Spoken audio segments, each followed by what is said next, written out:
Hello students, welcome back with a new topic जिसका नाम है एरिया एंड पेरीमीटर। ठीक है, तो आज हम लोग एरिया एंड पेरीमीटर का फर्स्ट पार्ट बनाएंगे जिसमें हम लोग एरिया के बारे में जानेंगे। सबसे पहले हम लोग एरिया के बारे में जानेंगे कि एरिया क्या होता है, और इसमें मेनली दो तरह के शेप्स पढ़ेंगे, स्क्वायर और रेक्टेंगल। तो स्क्वायर का एरिया कैसे फाइंड करते हैं वो सीखेंगे, और रेक्टेंगल का एरिया कैसे फाइंड करते हैं वो सीखेंगे, और इससे रिलेटेड कुछ क्वेश्चंस बनाएंगे ताकि आपको क्लियर हो कि एरिया होता क्या है। ठीक है, और इसको कैसे फाइंड करते हैं। तो शुरू करते हैं।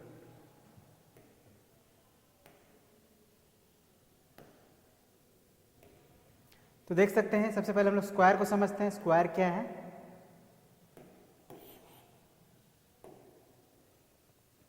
तो स्क्वायर एक ऐसा रीजन है जिसके 4 साइड्स होते हैं। ठीक है ना, मतलब 4 साइड्स होते हैं। अक्सर आपने देखा होगा, आपके गांव में जो खेत होते हैं वो 4 साइडेड होते हैं, है ना, उनका 4 बाउंड्री होता है। लेकिन सिर्फ 4 साइड होने से कोई रीजन स्क्वायर नहीं कहलाता। उसके एक प्रॉपर्टी होता है, उसके जो 4 साइड्स होंगे, जैसे ये देख लीजिए, इसके 4 साइड्स है। एक साइड इधर से है, एक इधर से, एक इधर से और एक इधर से, 4 साइड्स हैं। लेकिन ये स्क्वायर कब कहलाता है? जब इसके चारों साइड्स जो हों इक्वल हो, मतलब इधर से जितना है उतना ही इधर से, उतना ही इधर से और इतना ही इधर से, चारों तरफ से उसका साइड इक्वल होता है, तो वैसे रीजन को हम लोग स्क्वायर बोलते हैं। ठीक है, अब ये हमें इसमें जानना है कि सिर्फ इतना ही काफ़ी नहीं है, इसका एंगल, आपने एंगल्स के बारे में पढ़ा है, ये एंगल 90 डिग्री का होना चाहिए तभी उसको स्क्वायर कहा जाएगा। ठीक है, अगर 90 डिग्री का नहीं है तो उसको स्क्वायर नहीं कहेंगे। जस्ट जैसे ये देखिए, इस तरह का भी आपका हो सकता है कोई शेप जिसमें चारों साइड इक्वल हो। ये भी एक रीजन है जिसके चारों साइड इक्वल हो सकते हैं, लेकिन इसका जो एंगल है ये 90 डिग्री नहीं है, राइट एंगल नहीं है, इसलिए हम लोग इसको स्क्वायर नहीं कहेंगे। ठीक है ना, स्क्वायर इसको कहेंगे क्योंकि इसके चारों साइड्स इक्वल हैं, प्लस इसका हर एक एंगल 90 डिग्री का है। ठीक है, ये बात जानना बहुत जरूरी है।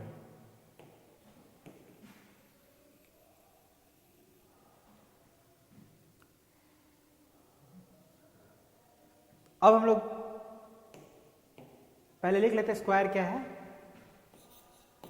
A square is a region, square is a region और ए शेप, शेप लिखते हैं, shape is better, is a shape. Shape कौन सा shape? Flat shape.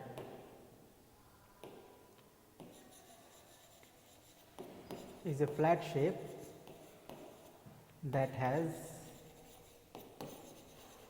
4 equal sides।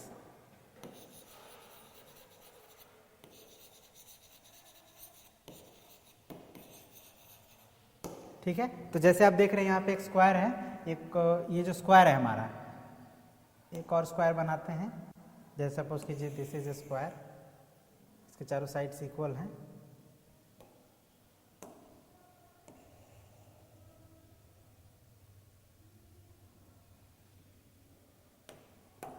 अब ये जो स्क्वायर है ये कुछ एरिया को कवर कर रहा है, कुछ रीजन को कवर कर रहा है, और उसको हम ऐसे मार्क कर दे रहे हैं। ठीक है, आप समझिएगा, ये जो है इसका रीजन है जिसको वो कवर कर रहा है। जब हमने स्क्वायर बनाया तो इतना सारा रीजन ये कवर कर रहा है, तो इस रीजन का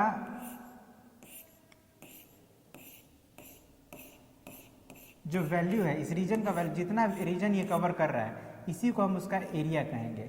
ठीक है ना, क्या कहेंगे? इसी को, ये शेडेड पार्ट है, ये स्क्वायर का रीजन है, और ये जितना रीजन कवर कर रहा है इसका जो वैल्यू है उसी को हम स्क्वायर का एरिया कहेंगे। लेकिन इस एरिया को निकालेंगे कैसे? इस एरिया को हम लोग कैसे निकालेंगे ये समझना बहुत जरूरी है। तो स्क्वायर को या रेक्टेंगल का किसी का भी जब एरिया निकालना होता है तो हम उसको छोटे छोटे स्क्वायर्स में डिवाइड कर देते हैं। ठीक है ना, एक यूनिट के स्क्वायर्स में डिवाइड कर देते हैं। तो लेट से इसी को हम लोग एक और बनाते हैं यहाँ पे। ठीक है, ये एक स्क्वायर है इसी शेप का। हम क्या करेंगे, इसको 1-1 सेंटीमीटर का रीजन लेंगे। जैसे सपोज कीजिए ये 4 सेंटीमीटर है। ठीक है ना, इसका लेंथ यहाँ से यहाँ तक कितना है, मान लेते हैं यहाँ से लेकर यहाँ तक ये 4 सेंटीमीटर है। उसी तरह से यहाँ से यहाँ भी 4 सेंटीमीटर है। Since it is a square तो इसका चारों साइड 4 सेंटीमीटर का ही होगा ना। अब हमने क्या किया कि इसको 1-1 सेंटीमीटर में डिवाइड कर दिए, इसके रीजन को 1-1 सेंटीमीटर। जैसे ये 1 सेंटीमीटर सब कुछ यहाँ होता है, पहले 2 सेंटीमीटर, फिर 1 सेंटीमीटर, फिर 1 सेंटीमीटर, ठीक है। फिर यहाँ भी हाफ कर दिए, फिर इसका हाफ, फिर इसका हाफ, 1-1 सेंटीमीटर का ये रीजन हमने इसको डिवाइड कर दिया इस तरह से। समझ लीजिएगा, ये समझ गए तो आपको समझ में आ जाए कि एरिया होता क्या है, इसको समझ गए तो ठीक है। हमने क्या किया, इसके सभी साइड्स को 1-1 सेंटीमीटर के पार्ट में डिवाइड कर दिए। और अब क्या किए कि इसको ऐसे ऐसे मिला दिए, इसको इससे मिला दिए, सामने वाले से सामने सामने मिला दिए इसको, ठीक है। और फिर इसको इससे मिला दिए, इसको इससे मिला दिए, और इसको इससे मिला दिए, ठीक है। थोड़ा अलग मिल गया है बट ठीक है, इट्स ओके। अब आप देखेंगे कि यहाँ पे छोटे छोटे कितने स्क्वायर बन गए, काउंट करिए तो 1 2 3 4 5 6 7 8 9 10 11 12 13 14 15 16। कितने स्क्वायर बन गए छोटे छोटे, तो छोटे छोटे 16 स्क्वायर बन गए। इट मीन्स हम कह सकते हैं इस जो बड़ा वाला स्क्वायर है इसमें कितने स्क्वायर हैं, तो 16 स्क्वायर है। कितने स्क्वायर हैं, 16 स्क्वायर है। तो स्क्वायर के लिए शॉर्टकट में हम लोग SQ डॉट लिख सकते हैं, यानी कि इसमें 16 स्क्वायर है, तो हम कह सकते हैं इसका एरिया जो है वो 16 स्क्वायर यूनिट के बराबर है। अब यूनिट मतलब कोई भी यूनिट हो सकता है, सेंटीमीटर भी हो सकता है, मीटर भी हो सकता है, हेक्टोमीटर भी हो सकता है, किलोमीटर भी हो सकता है, कुछ भी हो सकता है। जो आपने पढ़ा है ऑलरेडी मीटर्स के लेंथ के बारे में, मेजरमेंट ऑफ लेंथ में आपने पढ़ा था, तो यूनिट कुछ भी हो सकता है, मीटर में भी हो सकता है, सेंटीमीटर भी हो सकता है। जनरली सेंटीमीटर और मीटर होगा अभी फिलहाल, है ना। किलोमीटर भी हो सकता है, बट अभी हम लोग सेंटीमीटर और मीटर की ही बात करेंगे। तो अगर इसका ये जो छोटा एक स्क्वायर है, ये मान लीजिए सपोज कीजिए ये एक स्क्वायर है, इसका जो लेंथ है 1 सेंटीमीटर है, तो हम कहेंगे इसका ये कितना हो गया, 1 स्क्वायर यूनिट। और इसी तरह से टोटल 16 है, मतलब इसका एरिया हो जाएगा 16 स्क्वायर सेंटीमीटर, है ना। स्क्वायर क्यों लिख रहे हैं, क्योंकि हम लोग क्या करते हैं किसी भी रीजन को छोटे छोटे स्क्वायर में डिवाइड कर देते हैं, और जितना स्क्वायर होता है उतना ही उस रीजन का एरिया होता है, ठीक है। तो यहाँ पे 16 स्क्वायर बने, तो इसीलिए इस रीजन का एरिया हो गया 16 स्क्वायर। और हर एक स्क्वायर का यूनिट सेंटीमीटर में है, इसीलिए हम इसका क्या कहेंगे, इसका एरिया क्या कहेंगे, 16 स्क्वायर सेंटीमीटर। समझ गए आप लोग। तो इसी तरह से हम लोग किसी भी स्क्वायर का एरिया निकाल सकते हैं, उसको हम लोग डिवाइड कर देंगे। लेकिन अब कहते हैं कि इतना लंबा डिवाइड करना, मतलब हर बार डिवाइड करना क्या हो जाएगा, बहुत लेंदी प्रोसेस हो जाएगा, हम लोग को बहुत समय लग जाएगा। तो इसी के लिए एक इसका फॉर्मूला भी होता है। फॉर्मूला क्या होता है, तो जैसे सपोज कीजिए ये आपका एक स्क्वायर है, एक और स्क्वायर बनाते हैं,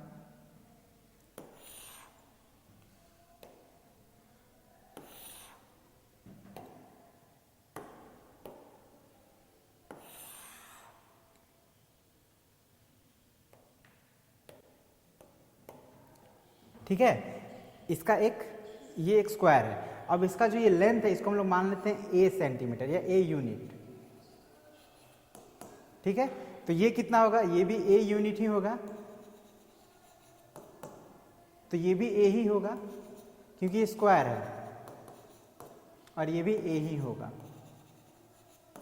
तो अगर हम इसको 1-1 यूनिट में डिवाइड करेंगे तो इधर से A यूनिट डिवाइड होगा और इधर से भी A यूनिट डिवाइड होगा, तो A इंटू A मतलब A स्क्वायर यूनिट होंगे, A स्क्वायर यूनिट होंगे। यानी इसका एरिया हम लोग क्या निकालेंगे, ऐसे हम लोग इसको एरिया निकाल देंगे। Area is equal to, formula आप याद रखिए, A multiplied by A square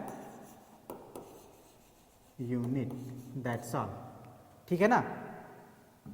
मतलब हम लोग को किसी भी स्क्वायर का एरिया निकालना हो तो क्या करेंगे, उसके साइड को 2 बार मल्टीप्लाई कर देंगे, साइड का जितना लेंथ होगा उसको 2 बार मल्टीप्लाई कर देंगे तो उसका एरिया निकल जाएगा, ठीक है। तो आप समझ गए स्क्वायर क्या होता है। स्क्वायर एक फ्लैट शेप होता है जिसका 4 इक्वल साइड्स होता है, और किसी भी स्क्वायर का या कोई भी फ्लैट शेप का जब हम एरिया निकालते हैं तो हम उसको क्या करते हैं, स्मॉल स्क्वायर्स में डिवाइड कर देते हैं, और जितना स्क्वायर बनता है उतना ही उसका एरिया होता है। तो यहाँ जैसे 16 बना है तो 16 स्क्वायर सेंटीमीटर, या 16 स्क्वायर यूनिट। अगर सेंटीमीटर में है इसका एक यूनिट तो कहेंगे 16 स्क्वायर सेंटीमीटर, और अगर यूनिट नहीं पता है तो सिंपली हम लोग 16 स्क्वायर यूनिट भी लिख सकते हैं। ठीक है, तो आप समझ गए होंगे कि अब हम लोग कैसे किसी भी शेप का एरिया निकालते हैं। ओके, तो अब हम लोग समझते हैं रेक्टेंगल के बारे में कि रेक्टेंगल क्या होता है और उसका एरिया कैसे निकालते हैं। तो रेक्टेंगल देखिए मैंने यहाँ पे शेप बनाया हुआ है।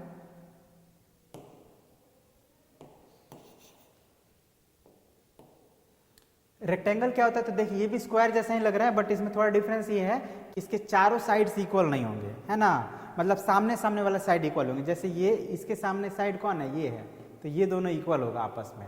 उसी तरह से इसके सामने कौन है, तो ये है, तो ये दोनों आपस में इक्वल होंगे। मतलब ये वाला साइड इस वाले साइड के बराबर और ये वाला साइड इस वाले साइड के बराबर होगा, और इसके भी जो एंगल होंगे वो 90 डिग्री के होंगे, चारों एंगल। ठीक है, तो रेक्टेंगल क्या है, तो इसको भी लिख लेते हैं इसका definition. A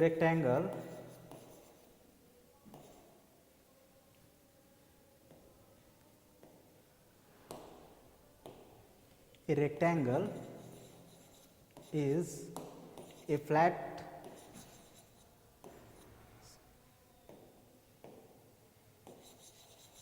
flat shape that has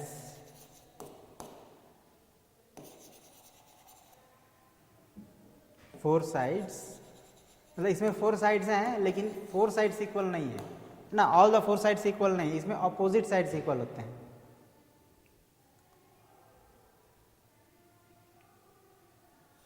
it's opposite sides are equal.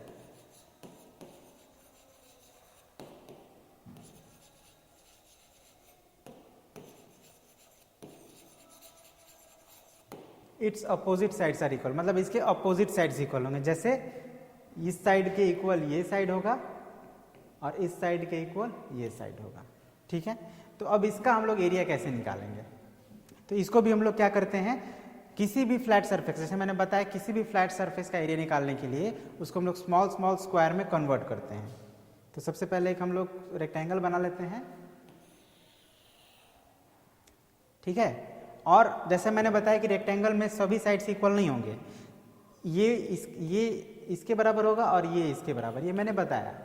और हम लोग मान लेते हैं कि ये जो साइड है, ये सपोज कर लीजिए कि इधर से 6 है और इधर से 3। देख लेते हैं कितना है, इसको मेजर कर लेते हैं हम लोग। हमारे पास स्केल तो है ही, देखिए स्केल ले लेते हैं और उसको मेजर करते हैं कितना है ये। ओके, ये 14 है, 14 सेंटीमीटर। और इधर वाला कितना है,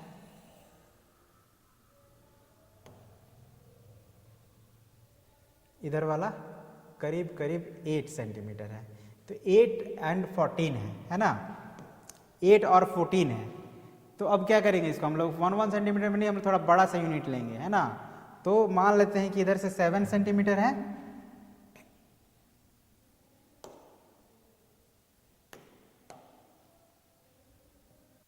ठीक है, 8 7 सही नहीं होगा, चलिए इसको 8 ले लेते हैं, इधर से यहाँ तक 8, और यहाँ से यहाँ तक ले लेते हैं 6। तो अब इसको हम लोग 8 पार्ट में डिवाइड करें, क्योंकि इसका लेंथ 8 है तो इसको 8 पार्ट में डिवाइड करेंगे। यानी कि क्या हो जाएगा, पहले 2 पार्ट किया, फिर इसका 2 पार्ट किया और इसका 2 पार्ट किया, तो ये 4 पार्ट इधर हो गया और इधर ये 4 पार्ट हो गया। अब उसी तरह से यहाँ भी हम लोग 8, इसको कितना पार्ट में डिवाइड करें, इधर 8 है इधर 6 है, तो 6 ने इसको 4 कर देते हैं, डिवाइड करना थोड़ा इजी रहेगा। बट इस तरह से रेक्टेंगल नहीं बनेगा।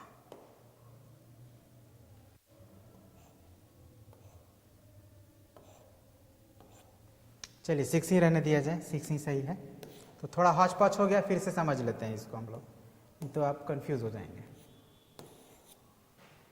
ठीक है, हमने क्या किया, हमने एक रेक्टेंगल बनाया और इसका हमने 8 यूनिट लिया इधर से और इधर से 6 यूनिट लिया। ठीक है ना, क्योंकि आप जानते हैं रेक्टेंगल के जो ऑल साइड्स इक्वल नहीं होते हैं, केवल सामने वाले इक्वल। जैसे ये 8 है तो ये इधर 8 होगा और इधर 6 होगा। ये आप समझ गए। अब हमने क्या किया कि 8 यूनिट है तो एक एक यूनिट को इसको 8 पार्ट में डिवाइड किया, क्योंकि एक एक यूनिट हमको लेना था, और इधर 6 यूनिट है तो हमने 6 पार्ट में इसको डिवाइड कर लिया। अब हम लोग क्या करेंगे, इस सभी पार्ट्स को ऐसे मिलाते जाएंगे इसके अपोजिट साइड से।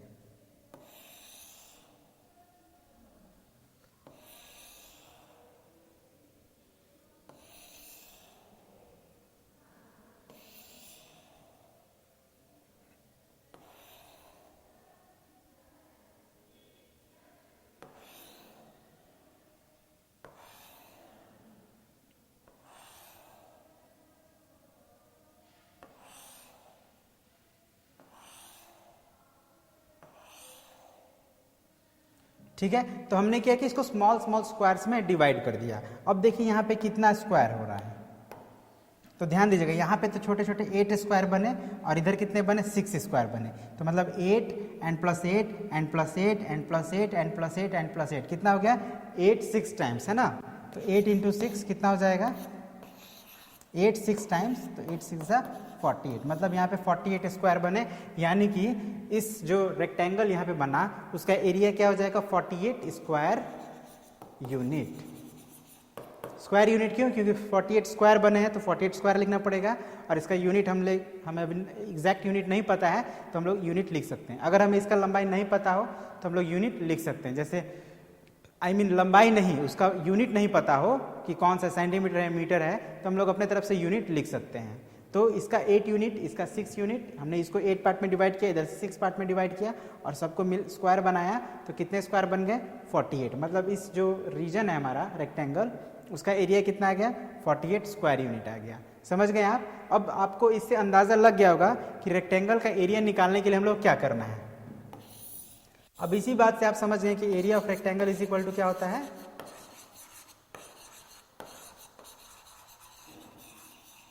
तो ध्यान दीजिएगा ये जो है ये लंबा वाला इसको हम लोग बोलते हैं लेंथ, LENGTH, और ये जो इधर से छोटा वाला है इसको हम लोग बोलते हैं ब्रेड्थ, BREADTH। तो इसका मतलब कि हमको अगर एरिया निकालना हो तो हम क्या करेंगे, देखिए तो यहाँ पे क्या मल्टीप्लाई किए थे 8 में 6 किए थे ना, यानी लेंथ में ब्रेड्थ से मल्टीप्लाई किए थे। इट मीन्स हमारा एरिया ऑफ रेक्टेंगल हो गया length into breadth multiplied by breadth.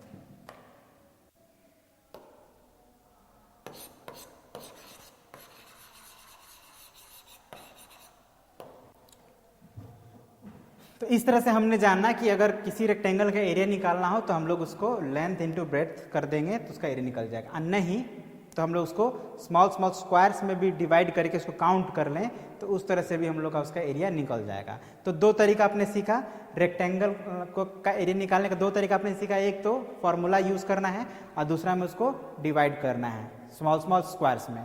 तो ये लेंदी प्रोसेस है, ये हम लोग तब कर सकते हैं जब हमारे पास कोई ग्राफ पेपर हो या ऑलरेडी डिवाइडेड हो तो हम काउंट करके बता सकते हैं, लेकिन अगर ऐसा नहीं हो तो हमें ये फॉर्मूला यूज़ करना चाहिए। ठीक है, तो इस तरह से आप लोग स्क्वायर और रेक्टेंगल दोनों ही को जाना और उसका एरिया निकालने का फॉर्मूला भी जाना। अब हम लोग कुछ उसी के बेस पे कुछ प्रॉब्लम सॉल्व करेंगे। जैसे यहाँ पे find the region occupied by the following figures in terms of unit. तो देखिए अगर आपके पास इस तरह का ऑलरेडी बनाया है, जैसे यहाँ पे ए नंबर है, इसको बना लेते हैं, इस तरह का कोई शेप है,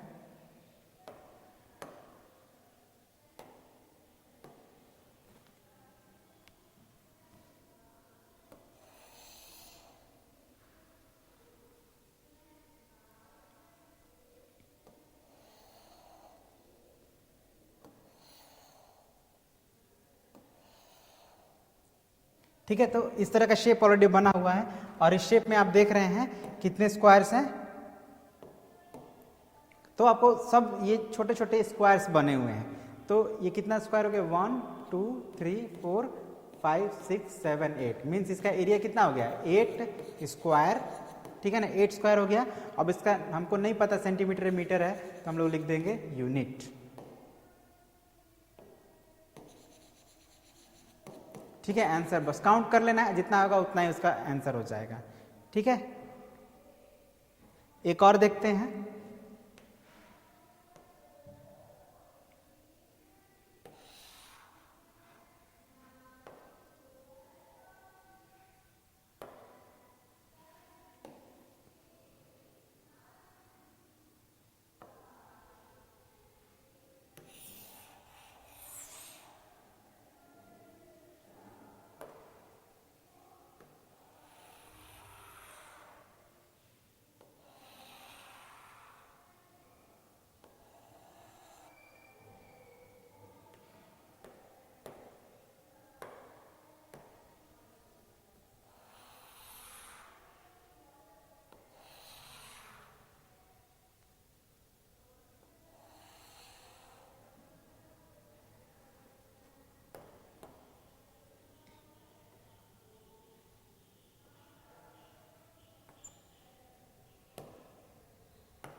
ठीक है, तो ये एक हमारे पास ट्रायंगल है। अब इसको भी हम लोग स्क्वायर में डिवाइड किए हुए हैं, तो कैसे करेंगे? तो सबसे पहले बीच में सॉरी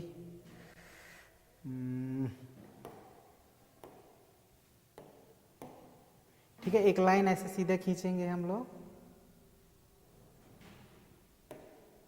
यही वाला लाइन ले लेते हैं। तो एक लाइन हम लोग सीधे खींचे, ठीक है, फिर 1 2,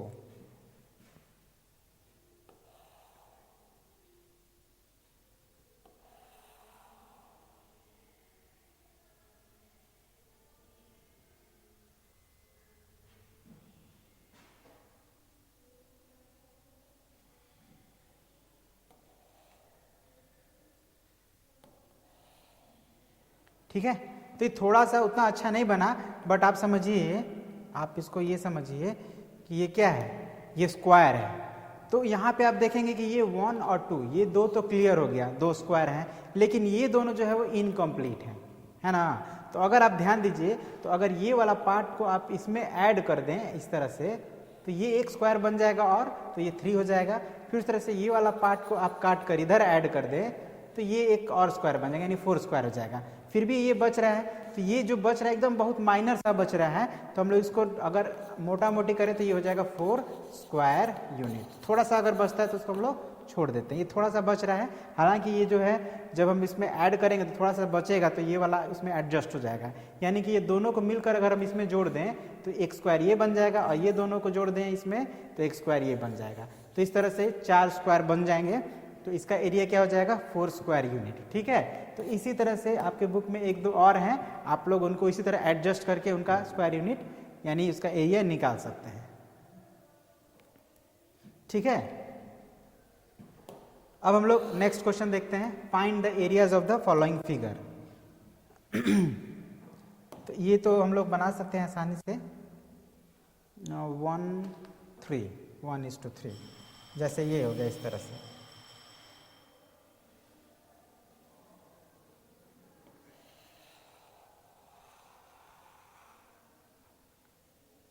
ठीक है, ये इस तरह का फिगर है। अब आपको इसका एरिया बताना है। तो देखिए, ये जो है इसका लेंथ दिया है 3 सेंटीमीटर, और इसका लेंथ है 1 सेंटीमीटर। तो देखिए ये भी 1 सेंटीमीटर होगा। फिर ये वाला जो है इधर यहाँ से यहाँ तक ये दिया है 1 सेंटीमीटर, और फिर यहाँ से यहाँ तक 1 सेंटीमीटर दिया है, और ये जो पूरा लंबा वाला है ये है 4 सेंटीमीटर। इतना दिया है, और अब आपको बताना है इसका एरिया क्या है। इसमें इसको डिवाइड नहीं किया है, हम लोग को खुद डिवाइड करना है। ठीक है ना, ये ए नंबर है, कैसे बनाएंगे ध्यान दीजिएगा, समझ में आ जाएगा तुरंत। तो इसको हम लोग पहले, ये देखिए 3 सेंटीमीटर है, और 1 सेंटीमीटर इधर से यहाँ तक है, और यहाँ से यहाँ तक 1 सेंटीमीटर है, तो ये भी 1 सेंटीमीटर होना चाहिए यहाँ से यहाँ तक। यानी कि यहाँ से अगर हम ऐसे ऊपर मिला दें और यहाँ से इसको ऐसे मिला दें, तो देखिए यहाँ पे 3 गो स्क्वायर बन गया। ठीक है ना, और इन तीनों स्क्वायर का यूनिट कितना है, सेंटीमीटर है, यानी ये 3 स्क्वायर सेंटीमीटर हो गया। अब यहाँ देखिए ये 4 सेंटीमीटर है, और ये 1 सेंटीमीटर है, तो हम लोग इसको अब 4 पार्ट में डिवाइड करेंगे, एक इधर से, एक इधर से, और एक इधर से। तो 4 यहाँ पे भी बन गए। तो टोटल कितने स्क्वायर बन गए यहाँ पे, तो 4 and +3 मतलब 7 स्क्वायर। अब यहाँ पे यूनिट नहीं लिखेंगे क्योंकि हमको पता है कि ये सेंटीमीटर में है, ठीक है, तो 7 square centimetre, this is the answer. तो इसी तरह से आपको बनाने हैं। चलिए एक और बता देते हैं आप लोग को, 1/4।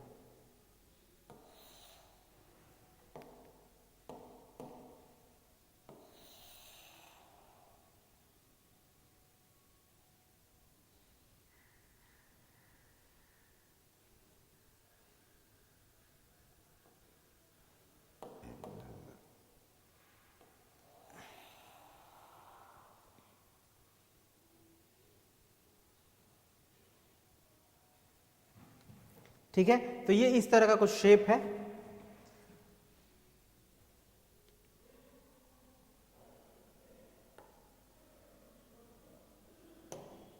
अब देखिए यहाँ पे ये जो यहाँ से यहाँ तक है टोटल 4 सेंटीमीटर है, ठीक है, और ये यहाँ से लेकर यहाँ तक 3 सेंटीमीटर है, और ये जो है ऊपर वाला यहाँ से यहाँ तक 1 सेंटीमीटर है। अब आपको बस इसको स्क्वायर्स में डिवाइड करना है। तो ये यहाँ से लेकर 4 सेंटीमीटर यानी 4 पार्ट में इसको डिवाइड करेंगे, तो ये 2 हो गया और ये 2 और इधर ये 2, ठीक है, 4 स्क्वायर इधर बन गए। अब इधर 3 है तो इसको 3 पार्ट में डिवाइड करेंगे, तो 1 2 3, तो टोटल कितने स्क्वायर बन गए? 1 2 3 4 5 6 7 स्क्वायर बन गए। मीन्स इसका जो एरिया वो कितना है? 7 स्क्वायर सेंटीमीटर। ठीक है, तो देखा आपने, हमने यहाँ पे एरिया कैसे फाइंड किया उसको, तो स्क्वायर में डिवाइड करके, है ना, कितना स्क्वायर बन रहा है बना बनाकर हम लोग इसको ये किए हैं।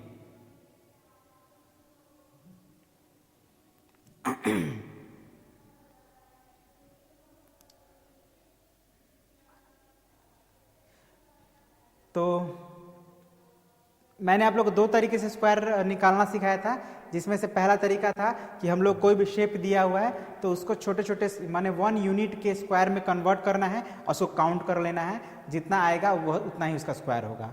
तो हम लोग क्या किए, इसको छोटे छोटे स्क्वायर में कन्वर्ट किए और जितना था उतना हम लोग उसका एरिया बता दिए। लेकिन अगर जैसे मैंने बताया कि एक फॉर्मूला भी होता है, तो फॉर्मूला का यूज करके कैसे स्क्वायर निकालेंगे, तो उसको आइए समझते हैं। आपकी बुक में और भी हो सकता है इस तरह क्वेश्चन, तो उसी तरह से आप लोग डिवाइड करके आसानी से बता सकते हैं। जैसे यहाँ पे क्वेश्चन है आपका, find the areas of a rectangle whose length and breadth respectively are. ठीक है, लेंथ एंड ब्रेड्थ मतलब देखिए रेक्टेंगल होगा तो लेंथ एंड ब्रेड्थ होगा, ये भी आपको ध्यान रखना है। अगर रेक्टेंगल है तो लेंथ एंड ब्रेड्थ होगा। तो जैसे यहाँ पे एक तो है 10 सेंटीमीटर 5 सेंटीमीटर, 10 सेंटीमीटर 5 सेंटीमीटर, मतलब यहाँ पे ऐसे लिख दिया है 10 सेंटीमीटर 5 सेंटीमीटर। अब आपको बताना है कि इसका एरिया क्या होगा। तो देखिए क्या करेंगे हम लोग, solution, length is equal to 10 centimetre, breadth is equal to, breadth के लिए b और लेंथ के लिए l हम लोग लिख सकते हैं। अब आप कहिएगा कि सर लेंथ 10 सेंटीमीटर क्यों आप माने, ब्रेड्थ 5 सेंटीमीटर, तो जो बड़ा होता है साइड उसी को लेंथ बोलते हैं, ये बात को ध्यान में रखना है। 10 सेंटीमीटर बड़ा है इसलिए 10 सेंटीमीटर लेंथ, और 5 सेंटीमीटर छोटा है इसलिए 5 सेंटीमीटर ब्रेड्थ होगा। ठीक है, अब हम लोग को एरिया निकालना है ना, तो लिख देते हैं थस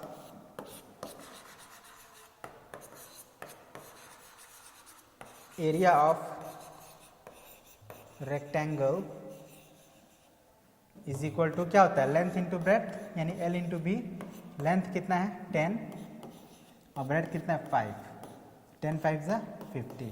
और मैंने बताया ना कि जो एरिया आता है वो स्क्वायर्स में आता है, तो 50 स्क्वायर लिखेंगे, ठीक है ना। और इसका यूनिट क्या है, सेंटीमीटर है तो सेंटीमीटर लिख देंगे। यानी जब भी आप एरिया निकालेंगे तो आपको स्क्वायर यूनिट देना पड़ेगा, स्क्वायर तो लिखना ही है और सेंटीमीटर या मीटर जो भी यूनिट होगा वो लिखेंगे। इतना बात को अगर आप ध्यान रखते हैं तो आप आसानी से एरिया फाइंड कर पाएंगे लेंथ का, आई मीन रेक्टेंगल का या स्क्वायर का। और साथ ही साथ यूनिट पर भी ध्यान देना बहुत ज़रूरी है, नहीं तो आप एरिया सही भी लिखेंगे तो वो गलत हो जाएगा। जैसे सपोज कीजिए आप अक्सर क्या करते हैं, स्क्वायर नहीं लिखकर स्क्वायर छोड़ देते हैं, ऐसे लिख देते हैं, या कुछ भी नहीं लिखते हैं, केवल 50 लिख दिए, तो ये जो है वो गलत हो जाएगा, ऐसा नहीं लिखना है। ठीक है ना, हमेशा उसका यूनिट देना स्क्वायर और सेंटीमीटर या मीटर जो भी हो। ओके, तो इसी तरह से आप और भी हैं आपके बुक में, आप आसानी से बना लेंगे, है ना। तो एक क्वेश्चन और स्क्वायर में का बता देते हैं कि स्क्वायर कैसे फाइंड करेंगे एरिया।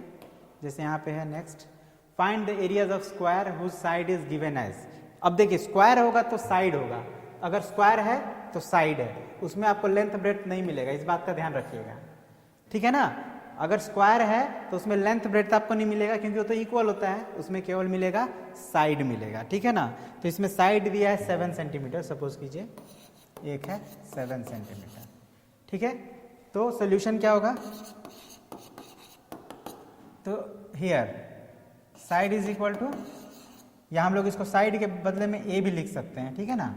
साइड के लिए हम लोग ए लिखते हैं, A is equal to 7 centimetre. Thus area of square is equal to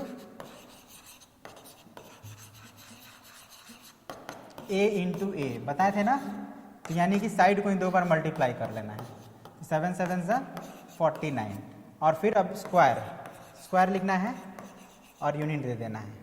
so that is the answer. तो आई होप आपको समझ में आ गया होगा कि स्क्वायर और रेक्टेंगल का एरिया कैसे निकालेंगे, और साथ ही साथ उसका फॉर्मूला आपको याद रखना है, ठीक है। 2 तरह से मैंने आप लोग को बताया किसी भी शेप का एरिया निकालना, एक तो उसको छोटे छोटे स्क्वायर्स में डिवाइड करके और काउंट करके, और दूसरा उसका फॉर्मूला को अप्लाई करके, ठीक है। तो आई होप आपको समझ में आ गया होगा। अगले पार्ट में हम लोग कुछ और वर्ड प्रॉब्लम्स को सॉल्व करेंगे एरिया से related, area of square and rectangle से रिलेटेड, ठीक है। उसके बाद फिर हम लोग पेरीमीटर सीखेंगे। तो आज के लिए इतना ही रहने देते हैं। Thank you very much, have a nice day.